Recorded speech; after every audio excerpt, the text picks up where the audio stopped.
tanim na basil. So today, tatanggalin na po natin ang kanyang mga dahon. So yes guys, dahon lang po yung kukunin natin. Yung medyo malalaki lang po siya. Iwan natin yung mga maliliit para mayroon po tayong ma-harvest sa susunod. So ayan na po guys yung mga dahon niya. So wala pa ako nilagay na ipataba dyan guys, kundi pure water lang at saka yung tubig, bigas. Yung bigas pag nagsaing ako, yan po yung ginagamit ko na pandilig sa aking tanim. So ayan. At saka yung guys, yung galing sa isda, pag nag-ano ako, yung nilalagay ko dyan.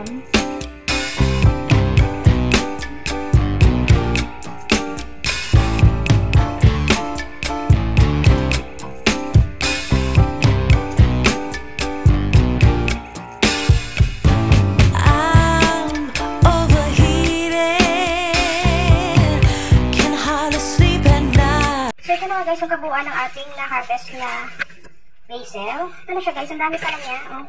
Ano siya guys? Ang dami niya. So ito na guys, after natin mahugasan yung dahon ng ating basil at ma-dry, ilalagay na po natin siya sa ating food processor. And then after nito guys, kailangan din natin dito yung garlic. So ayan, 6 na piraso lang yung garlic yung nilagay ko. Medyo maliliit. So and then at maglagay lang po tayo dito ng fine nuts. Guys, fine nuts sana talaga yung kailanganin natin dito. Since wala tayong fine nuts, yung nilagay ko dito is cashew nuts. So basta may nuts, okay na yan guys. Huwag na tayo natin pahirapin yung sarili natin sa paghanap ng mga wala, ano. So ayan, at malagay lang din natin dito yung salt at olive oil. Kailangan po natin dito yung parmesan cheese. So ayan na guys, and maraming then mag-add na po na yun dito ng parmesan cheese. Ayan guys,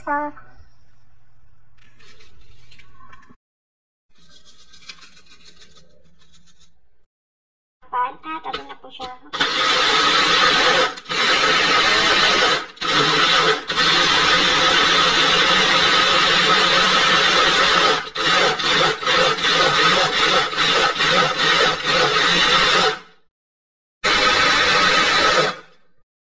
Ayan na siya guys. Ayan na po yung ating pesto sauce. So ayan na siya guys. Buo na siya yung ating pesto sauce. Ito na po siya. So,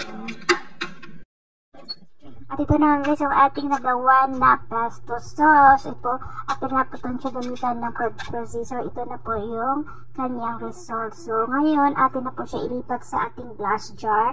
So, mas maganda pag glass jar yung gagamitin natin sa ating sauce para ilagay sa ating ref. First harvest natin sa ating tanim na basil. So, ayan guys, i-store lang po natin siya sa ref.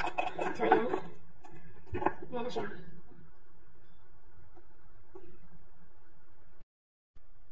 So, yun na siya. May pesto sauce na tayo. At pwede na tayo gumawa ng ating pesto pasta. So, ayun na guys. Hindi na po natin kailangan bumili. So, thank you for watching. Bye!